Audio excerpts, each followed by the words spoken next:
आपको एक जो कंफ्यूजन था ना वो दूर करना है कि यूस्पोरेंजिएट बीजाणुधानी जो होती है टेरिडोफाइट्स में, वो कई पृष्ठीय कोशिकाओं से मिलके बनी होती, कई पृष्ठीय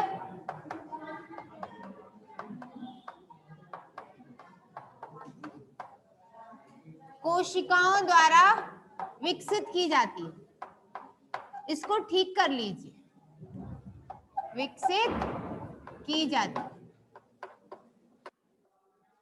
और लेप्टोस्पोरेंजिएट जो है वो एक ही से है,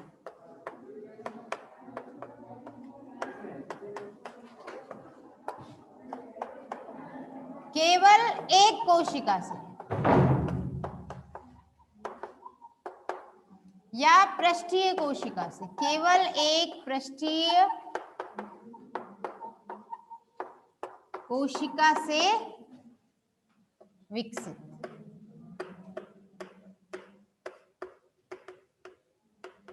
बीजाणु धानी। अब इसको याद करने की ट्रिक ये है, लेप्टोस्पोरेंजिएट को एल से शुरू हो रही है ना, और ए फॉर क्या होता है, अलोन।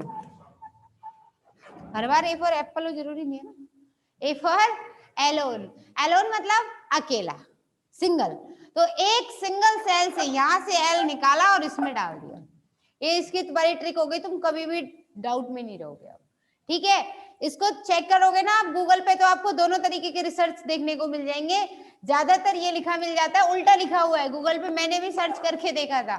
तो उसमें क्या था, कुछ वेबसाइट्स ऐसी हैं जो उल्टा बता देती हैं। वो ये बता देती है लेप्टो को बहुत सारे कर रही हैं और यूस्पोरेंजिएट को एक ही कर रही है। लेकिन आप ऑथेंटिक आर्टिकल्स जब पढ़ोगे, है ना, आर्टिकल्स जो पीएचडी रिसर्चर्स ने लिखे हैं, उनके अकॉर्डिंग ये लेप्टोस्पोरेंजिएट एक से और यूस्पोरेंजिएट कई पृष्ठीय कोशिकाओं से विकसित होने वाली बीजाणुधानियों को बोला जाता है। समझ आ गई बात? ठीक है, ये याद रखना आप लोग, ठीक। तो कई बार इस तरीके के कंफ्यूजन्स होते हैं तो उसको ठीक कर लेना। हाँ, आपकी जो ये थोड़ी सी एक डाउट रहा है कि हमें लिखाया कम है, तो ठीक है, फिर पूरा लिखना स्टार्ट कर देते हैं ना, एक एक चीज की। कैसे टेरिडोफाइट्स का शुरू से स्टार्ट करते हैं, टेरिडोफाइट्स की बंधुता किससे क्या कैसे होगी, उसकी पत्तियां कहाँ कैसे मिलेंगी, कैसे बीजाणुधानी का विकास होगा। क्योंकि पहले जर्नल करेक्टर्स में आपकी कुछ टर्मिनोलॉजी है, मुझे लगा आपके पास नोट्स हैं तो जरूरत नहीं होगी। टर्मिनोलॉजी का मतलब होता है जैसे वोकैबुलरी होती है ना, डिक्शनरी, इस तरीके से टर्म्स आएंगी इसमें अलग अलग। जैसे सोरस क्या होता है, टाइलोसस क्या होता है ना, स्पोरोकार्प क्या होता है, इलेटर्स क्या होते हैं। क्योंकि एक नंबर का क्वेश्चन जब मैं पढ़ती थी तब भी आया था, इलेटर्स क्या होते हैं और किस काम में आते हैं, एक नंबर का क्वेश्चन आया था। ये पूरा पेपर सॉल्व कर लिया, एंड टाइम पे याद आया जब कॉपी जमा होने वाली थी, और फटाफट से लिख दी। ठीक है, तो इसलिए ये याद रखना कि एंड टाइम तक आप लोगों को परीक्षा हॉल नहीं छोड़ना होता है, एक तो। ठीक है, दूसरी चीज ये इस तरीके के क्वेश्चन पूछ ले जाते हैं, इलेटर्स क्या होता है कैसे होता है, तो वो सब पढ़ेंगे। वैसे इलेटर्स बता देती हूँ, लिखवाऊंगी तो सही। इलेटर्स क्या होते हैं, जैसे बीजाणु बन जाते हैं ना, तो बीजाणुधानी फटती है। अब बीजाणुधानी फटती है तो बीजाणुओं के साथ कुछ रिबन जैसे संरचना की विशेष संरचना होती है, रिबन जैसी, जो स्फुटित होकर के उन बीजाणुओं के साथ उड़ती है। ठीक है, तो क्या होगा, बीजाणुओं को दूर तक पहुंचने में वो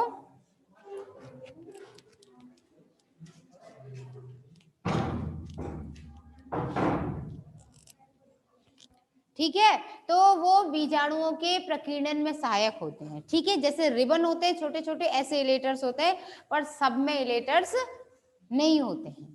ठीक है, मतलब ये कि ज्यादातर इक्विसिटम वगैरह में देखने को मिलते हैं 4 इलेटर्स। ठीक है ना, टेरिडोफाइटा का वो गुण है। तो ये बाद की बात है, फिलहाल हम पढ़ते हैं क्या, टेरिडोफाइटा के लक्षण लिखो भाई, अब तुम्हें यही लिखना है तो लिखो, टेरिडोफाइटा के सामान्य लक्षण।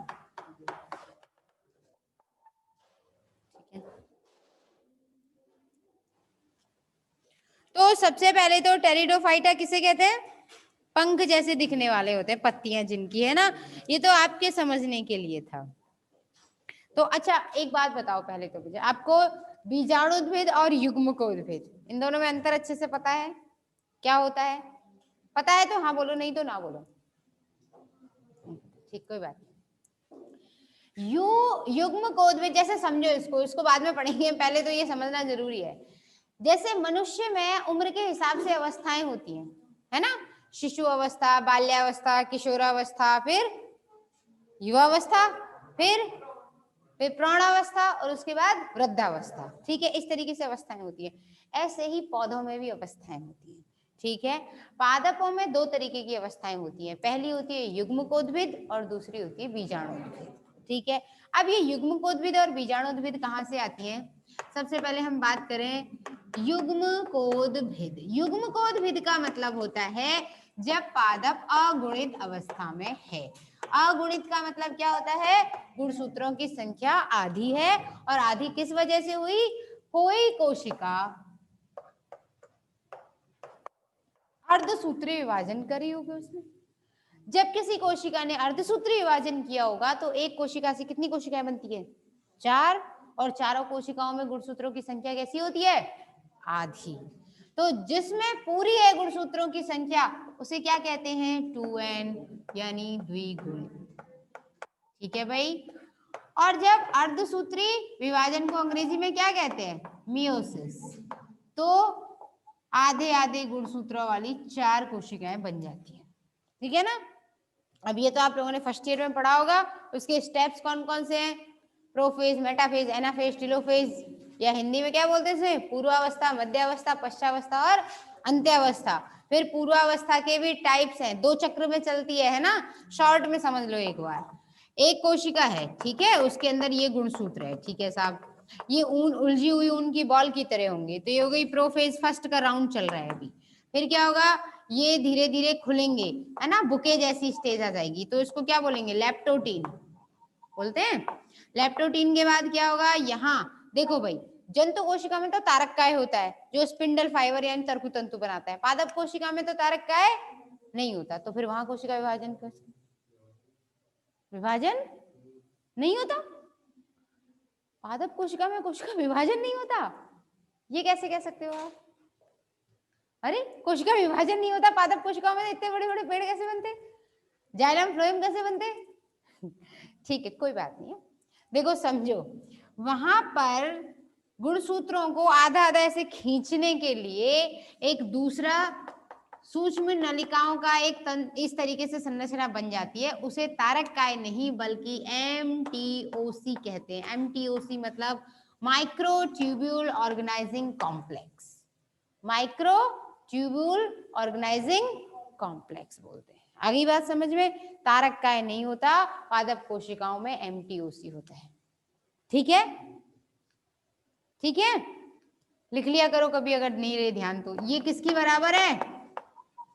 तारककाय के बराबर है। कंपटीशन लेवल के क्वेश्चंस होते हैं, जो छोटे छोटे चीजें होती हैं वही हम स्किप कर जाते हैं। तो आगे बात करते हैं। ये गुणसूत्र जो हैं क्या होंगे? अब जोड़े बनाएंगे। समजात गुणसूत्रों के क्या हो जाएंगे? जोड़े बनेंगे। समजात गुणसूत्र मतलब जो एक दिखने में एकदम समान प्रकार के होंगे, है ना। जैसे अपन हाथ की बात करें तो ये और ये, इसमें ये उंगली इस उंगली के समान है ना, तो ये इसी के साथ जोड़ा बनाएगी इस तरीके से। ठीक है, जब सामने आके खड़ी हो गई तो उसे क्या बोलेंगे? युगली निर्माण, सिनेप्सिस अंग्रेजी में बोलते हैं। फिर एक दूसरे से बिल्कुल कांटेक्ट में आ जाएंगी, और इसकी जीन उधर और उसकी जीन इधर, जीन का आपस में गुणसूत्रों में क्या हो जाएगा? विनिमय। यही अर्धसूत्री विभाजन का सबसे विशेष गुण होता है। तो अब क्या हो जाएगा? ये यहां से जोड़े बन गए ना गुणसूत्रों के, इस तरीके से जोड़े बन गए साहब। इसको क्या बोलेंगे? जाइगोटीन। जाइगोटीन के बाद क्या होगा? ये यहाँ, ये जो समान प्रकार के गुणसूत्र हैं ये एक दूसरे के साथ इस तरीके से क्या करेंगे? जीन का विनिमय करेंगे। उसे क्या बोलते हैं? Crossing over. और क्रॉसिंग ओवर या जीन विनिमय कहाँ होता है? पैकिटीन में होता है, पढ़ा होगा। पैकिटीन के बाद क्या होगा? अब ये एक कहीं कहीं पर तो जुड़े रह जाएंगे और कहीं कहीं पर अलग हट जाएंगे। जहां जहां जुड़े रहेंगे उसे क्या बोलेंगे? क्याजमेटा, है ना। और जहां जुड़े नहीं रहेंगे वो तो अलग हो ही गया। तो ये हो गया पैकिटीन। डिप्लोटीन आती है बेटा पहले, फिर डिप्लोटीन के बाद अब आएगी डाइकाइनेसिस, जब ये बिल्कुल ही अलग हो गए एक दूसरे से। Die kinesis. डाइकाइनेसिस के बाद ये हो गई पूर्वावस्था पूरी की पूरी एक, है ना, यही तो पढ़ा था, फिर फर्स्ट ईयर में पढ़ा होगा ये, चाहे भले ही प्रमोट होके आए हो, पढ़ा तो हो गई। तो उसके बाद क्या होता है, ये गुणसूत्र बीच में आ जाते हैं, मध्य में, ऐसे मध्य में आ जाते हैं, तो उसे क्या बोलते हैं, मेटाफेज फर्स्ट।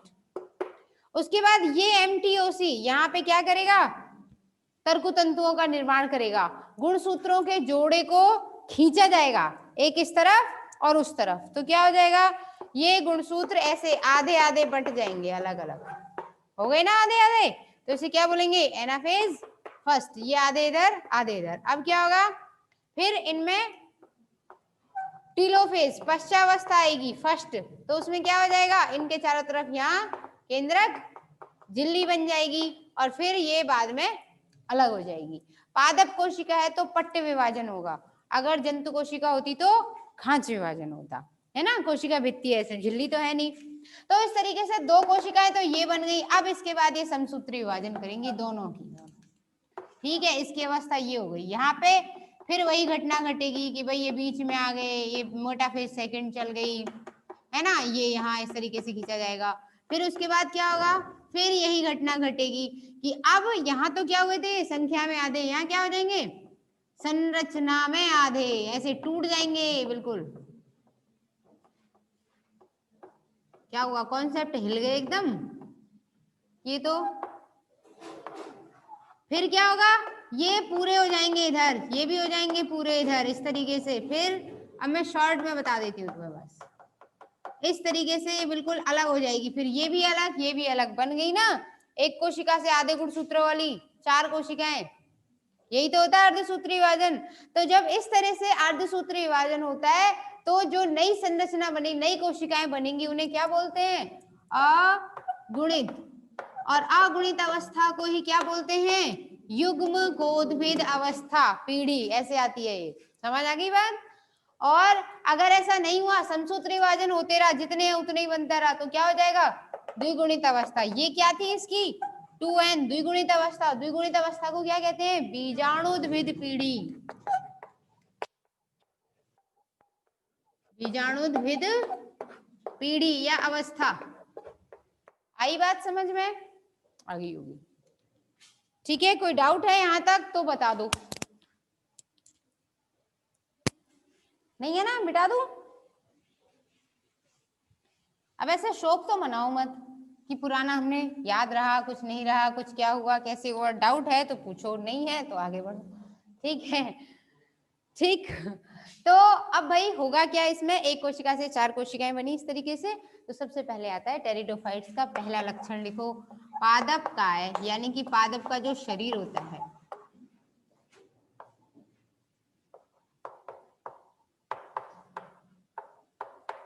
बीजाणुद्भिद।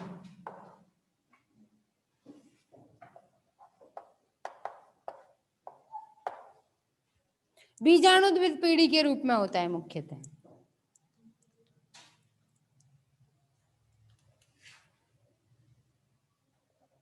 ऐसे लिखो, अवस्था में होता है, अवस्था में होता है, जो जड़, तना, पर्ण, पत्ती में विभेदित होता है।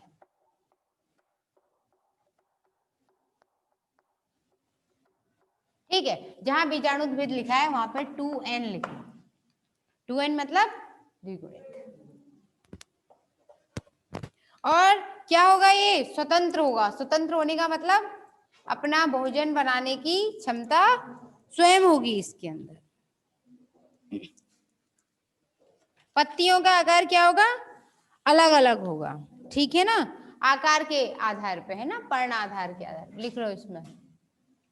अच्छा एक बात और, मुख्य पादप का है, क्योंकि युग्मकोद्भिद भी बनेगा फिर इसमें, ठीक है, अपवाद वगैरह आएंगे वो सब लिखवाती चलूंगी। पहले लिखो, पर्ण के आकार के आधार पे,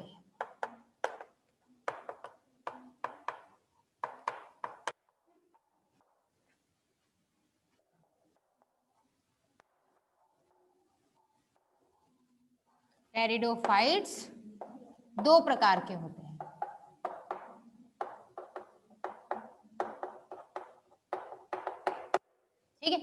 अब कौन कौन से होते हैं?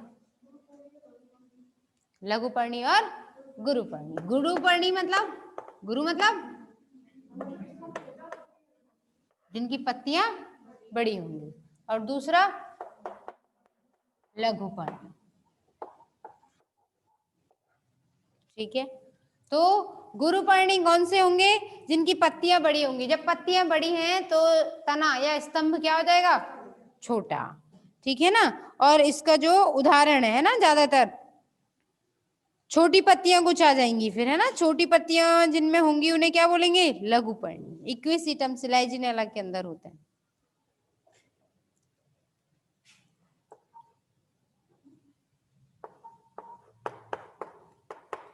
पत्ती बड़ी, तना छोटा या कमजोर।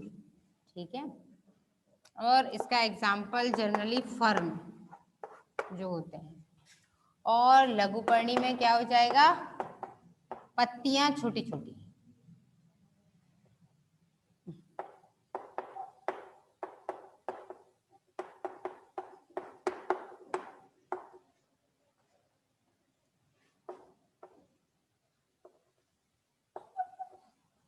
तना अनुपातिक बड़ा होता है। अनुपातिक मतलब उसके अनुपात में बड़ा होता है, या अपेक्षाकृत बड़ा, ऐसे लिख लेना। तो इसका एग्जाम्पल जो है वो जाएगा सिलेजिनेला। वैसे तो इसका चित्र आपको बनाना है ही है, इक्विसिटम, सिलेजिनेला वगैरह।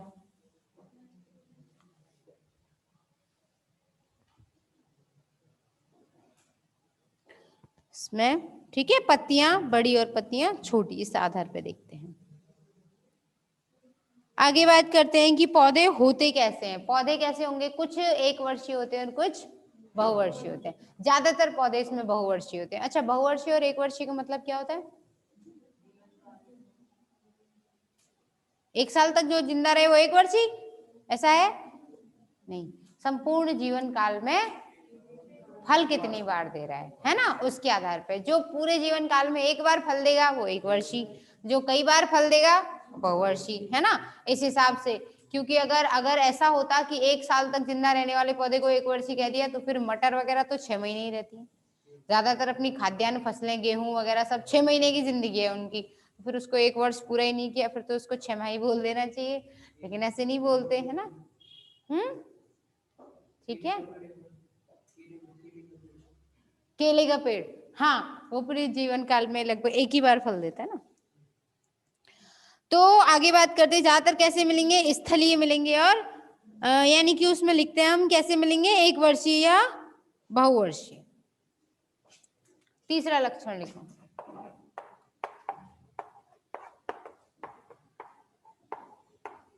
एक वर्षीय को क्या कह देते हैं? वार्षिक भी कह देते हैं ना, कंफ्यूज नहीं होना।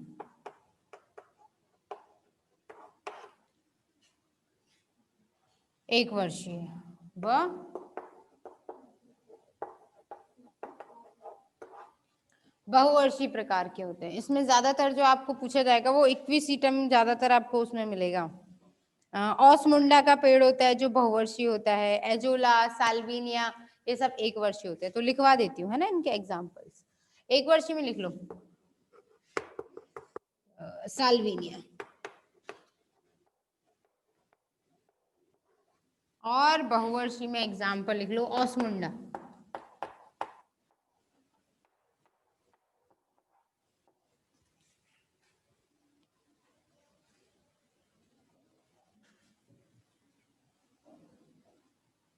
ठीक है, फिर उसके बाद आगे लिखेंगे आवास। यहां लिख दूं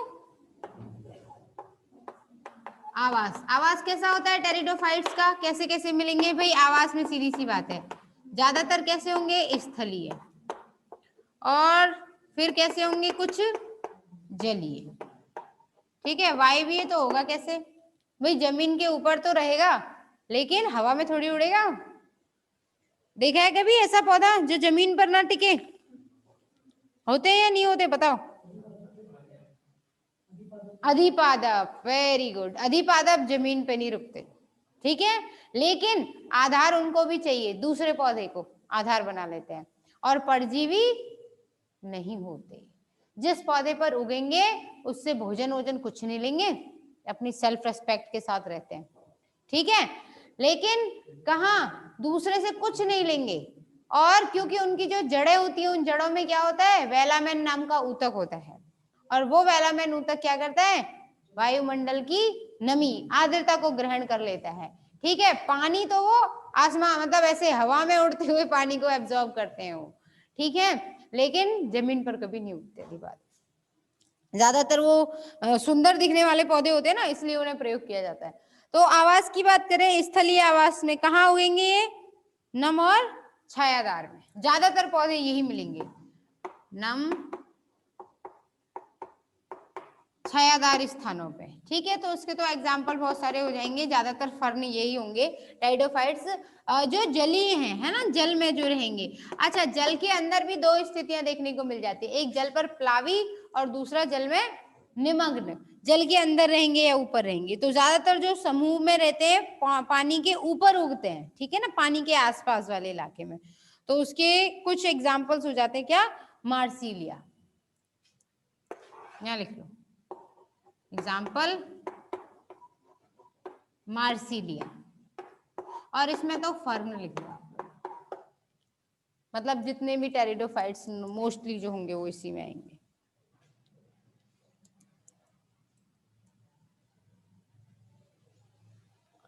ठीक है, कुछ ऐसे भी होते हैं जो मरुद्भिद होते हैं। मरुद्भिद का मतलब जहां पानी की कमी होती है। देखो ध्यान रखना, मरुद्भिद को अंग्रेजी में जीरोफाइट कहते हैं। जीरोफाइट वर्ड का मतलब, ज्यादातर बच्चे कहते थे मरुद्भिद मतलब मरुस्थल, ऐसा नहीं है। मरुस्थल हमेशा मरुद्भिद हो ये जरूरी नहीं है, ठीक है। मरुद्भिद का मतलब है ऐसी जगह पर पौधे उगते हैं जहां पानी की कमी है। पानी की कमी हमेशा मरुस्थल में ही हो ये कोई जरूरी नहीं है, क्योंकि ध्रुवीय प्रदेशों में भी पानी की कमी होती है। पानी है पर बर्फ के रूप में है। पौधों को किस तरीके से चाहिए होता है पानी, कैपिलरी के रूप में, केशिका के रूप में चाहिए होता है, बूंद बूंद करके वो लेते हैं, है ना, अवशोषित करते हैं। तो जब उसमें कैपिलरी वाली कंडीशन में पानी है ही नहीं है, जमीन पे ही बर्फ जमी हुई है, तो पानी तो मिलने से रहा, तो वो भी क्या बोले जाते हैं, हिम मरुद्भिदी पौधे बोले जाते हैं। ये आप आगे पढ़ोगे इकोलॉजी में 3rd ईयर, ठीक है। थोड़ा बहुत जो पढ़ने को मिलेगा वो आपको सेकंड पेपर जो आपको फिजियोलॉजी उसमें मिलेगा, ठीक है। कि मरुद्भिद का मतलब हमेशा ये नहीं है कि मरुस्थल में ही होगा, जहां पानी की कमी है वही पौधे मरुद्भिदी बोले जाते हैं, ठीक है। तो आगे बात करते हैं, कुछ स्थलीय हो गया, जलीय हो गया, एक आवास और लिख लीजिए, यहाँ लिख दू ना, फिर मिटा करके आगे करूंगी। लिख लो इसमें मरुद्भिद। मरुद्भिद का मतलब हो जाएगा जहां पानी की कमी होती है वहां होते हैं, जैसे इक्विसीटम आर्वेंस, इक्विसीटम लिख लो, इक्विसीटम, ये ज्यादातर जहां जमीन में पानी कम होता है, मतलब ये तो मरुस्थल वाले इलाके में ही मिलता है ज्यादातर, ठीक है। इसकी कुछ और भी जातियां हैं, जैसे इक्विसीटम की आर्वेंस है, वो होती है ज्यादातर मरुस्थलों में। तो अब इसको इरेज कर दो ना, फिर आगे करवाती।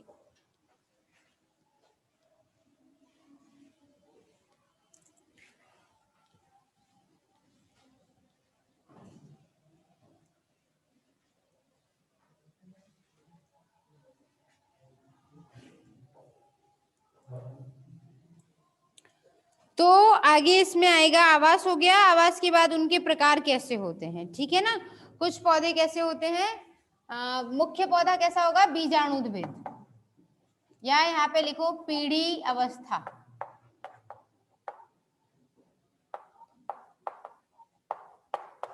ठीक है। पीढ़ी अवस्था, पीढ़ी अवस्था में क्या हो जाएगा, कौन कौन सी अवस्था मिलेगी, मुख्यतः मुख्य अवस्था कौन सी है, बीजाणुद्भिद, और गौण अवस्था मतलब कुछ समय के लिए आती है वो, उसे क्या बोलते हैं, युग्म कोदभिद,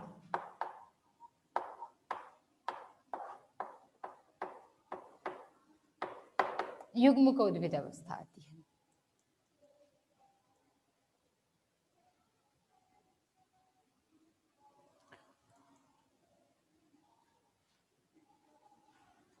ठीक है, एक पॉइंट लिखो यहाँ पे,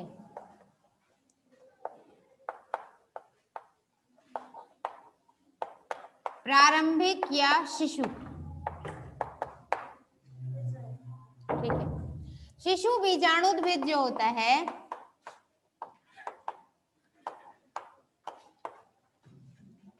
युग्मकोद्भिद पर आश्रित होता है,